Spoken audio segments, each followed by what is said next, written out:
लेकिन 8 से 12 तक वो यानी 4 सीज़न तेजस्वी यादव ने दिल्ली के वो हिस्सा थे, दिल्ली टीम में थे। तेजस्वी अपनी बल्लेबाजी का इंतज़ार लेकिन करते रह गए, लेकिन वो मौका नहीं आ पाया।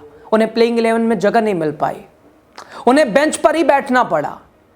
और इन सभी चीज़ों को और शायद इसीलिए मैंने शुरुआत की, खेल में राजनीति, राजनीति में खेल। तब कितनी मुश्किल थी, आज कितनी मुश्किल है। आज कौन किस पे हावी है? क्या खेल में राजनीति हावी है या राजनीति में खेल हावी है?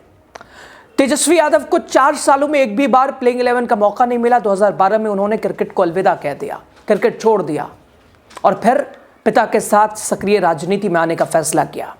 कठिन समय था, आसान नहीं था, संघर्षशील एक राजनीति के मैदान पे अपनी किस्मत आजमाना था। लेकिन 2012 के बाद वो लगातार राजनीति में सक्रिय दिखाई दिए। 2015 में पहली बार चुनाव लड़े और उसके बाद पहली बार देश के युवा उप मुख्यमंत्री के तौर पर उभरे। और फिर उन्होंने वो पुराना शौक उसे एक तरह से भुलाकर नई शुरुआत की। ये तेजस्वी यादव का वो शुरुआती दौर, क्रिकेट की रुचि और वहाँ राजनीति करके और एक तरह से वहाँ खेल और राजनीति का मिलाव था। लेकिन आखिरकार खेल को छोड़कर वो राजनीति में सक्रिय हो गए। आज भी सक्रिय हैं, बिहार नेता विपक्ष है। दूसरी तरफ उपेंद्र कुशवाहा के बेटे मंत्री दीपक प्रकाश, क्यों आ रही याद? पप्पू यादव, जो कि राजनीति में तो कांग्रेस पार्टी में पप्पू यादव ने ज्वाइन करा दिया था, तो क्यों नहीं कंटिन्यू कराया? जैसे पप्पू यादव, जैसे आप देखिए किस तरह से उपेंद्र कुशवाहा ने अपने बेटे को मंत्री बनाया, भनक तक नहीं लगी। पैंट शर्ट में आके एक लड़का मंत्री पद की शपथ लेता है, उसे खुद हैरत होती है कि अरे साहब कैसे ऐसा हो गया। तो क्या पप्पू यादव ऐसा नहीं करा सकते थे? रातों रात पप्पू यादव कहीं से बातचीत करके, क्या इतनी जगह तो है ही है कि कह दें भाई किसी को कि बना दो यार, मंत्री बनाना है, विधान परिषद या कुछ भी देख लो अगर हो पाए तो? मुमकिन था। लेकिन यहाँ पप्पू यादव ने अपने बेटे को वो करने दिया जो वो करना चाहता था। पप्पू यादव की खुशी बता रही है आज कि वो क्या चाहते थे। हालांकि दीपक प्रकाश की तरह पप्पू यादव भी चाहते तो अपने बेटे सार्थक रंजन को कर सकते थे, जहां चाहते वहां लगा देते, रातों रात, पता भी नहीं चलता, कोई हैरानी परेशानी की बात नहीं। लेकिन पप्पू यादव की ये खुशी जाहिर तौर पर बता रही है, दिखा रही है कि जिसमें रुचि रखता है, अगर कुछ करने की इच्छा हो तो उसे वो करने दिया जाए। पप्पू यादव ने सोशल मीडिया प्लेटफॉर्म एक्स पर इस उपलब्धि पर खुशी जताई। उन्होंने लिखा, बधाई बेटू, जमकर खेलो, अपनी प्रतिभा के दम पर अपनी पहचान बनाओ, अपनी चाहत पूरी करो, अब सार्थक के नाम से बनेगी हमारी पहचान। उधर दोस्तों सामाजिक मीडिया पर इस पोस्ट पर लोगों ने सिर्फ सार्थक को ही नहीं बल्कि पप्पू यादव को भी बधाई दी। ये कहते हुए बधाई दी कि सब कुछ संभव था, आप चाहते तो राजनीति में बेटे को लाके और कोई पद दिला सकते थे, लेकिन आपने वो नहीं किया। बेटे की जो इच्छा थी वो उसे करने दिया। बधाई के पात्र आप भी हैं। खैर दोस्तों, ये पल राजनीति और खेल का एक अनोखा संगम बन गया। फिलहाल सार्थक रंजन ने दिल्ली प्रीमियर लीग यानी अभी DPL 2025 में अपनी बल्लेबाजी से सबको चौंकाया, सबको प्रभावित किया।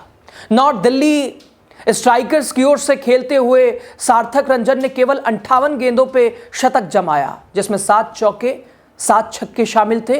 और उसी आक्रामक बल्लेबाजी और मैच फिनिश करने की क्षमता ने उन्हें युवा क्रिकेटर्स के तौर पर भी रोल मॉडल बनाया और आज उन्हें कोलकाता में जगह मिली है।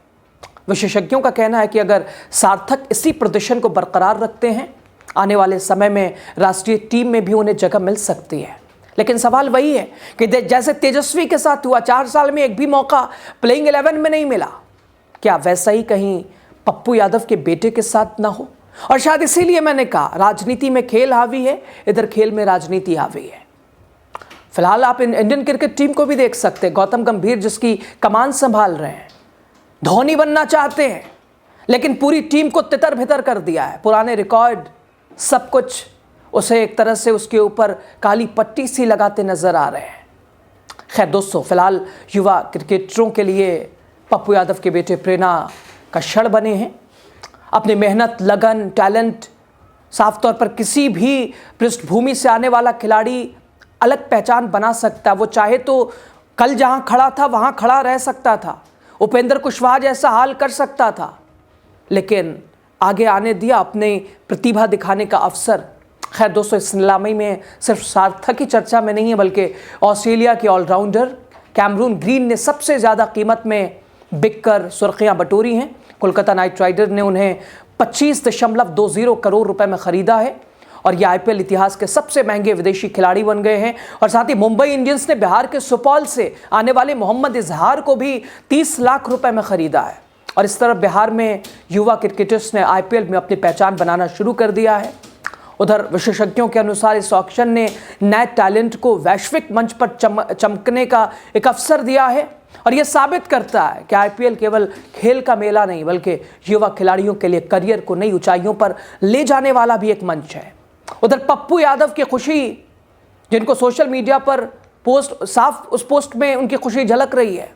उन्होंने अपने बेटे के लिए आशीर्वाद शुभकामनाएं साझा की है। सोशल मीडिया पर लोग उनके इस भावनात्मक पोस्ट की सराहना कर रहे हैं। राजनीतिक परिवार से आने के बावजूद सार्थक ने अपनी मेहनत और अपने खेल के दम पर साबित कर दिया कि पहचान सिर्फ विरासत से नहीं, बल्कि अपने प्रदर्शन से भी बनती है, अपने संघर्ष से भी बनती है।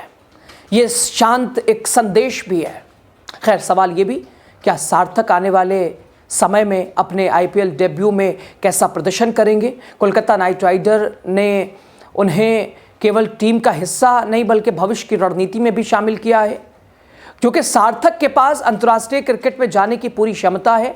उनकी बल्लेबाजी की गति, स्ट्राइक चैन, मैच फिनिश करने की कला उन्हें आने वाले सालों में भारत के लिए बड़ी उपलब्धियां दिला सकती हैं।